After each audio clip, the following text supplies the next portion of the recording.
what I expect to see on the screen of a comedy film is just something funny, like whether it's like abuse or just some banter between characters that everyone can relate to, that they can see in their like friendship group or work colleagues, or just people that they just see every day on the streets in their town or place where they live.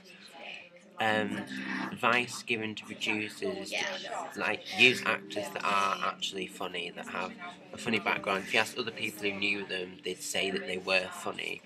The comedy genre, sorry to know, is that they're funny, they can make an audience laugh, people can relate to them.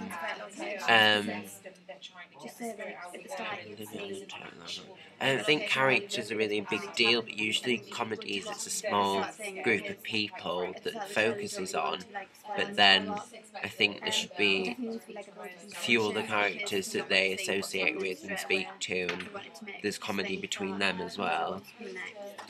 I think locations, you could use both. You could use public and you could use private. So like large aspects of comedy that use other people would be in a public place, so people can just find it hilarious because they might think, oh, that would never happen, or they might have seen it happen before. And in a house, it's just what everyone goes through, like everyone can relate to it. Ratio of gender in a comedy, I don't think it matters. In a lot of comedy films, it's a group of men or boys, and then you never usually see a comedy with a lot of women because it doesn't attract as much of an audience. But I think if there was a mixture between the two, it could be funny because you could have sexist jokes that aren't offensive, but everyone could find funny. A certain type of character, I think usually you can have someone who's just a bit stupid or just doesn't really, they're naive. You could have someone who's naive and people will find it funny because there's probably someone they know who's like that. But I think a type of character you should have like different characters that are all different but also similar, so everyone can relate to and look at their friendship group and find it funny. And age, I don't really think it determines the humour, because you could have a group of old men that could be hilarious to any age group depending on what they say, especially if it's something that you don't expect. Or you could have a group of young people, but I wouldn't really suggest using children because you can't really use rude humour, and I think rude humour is quite effective. I don't think props really matter that much because you can still create comedy with just the acting and the storyline, the script. So I think limited props could be quite good to draw more attention to that.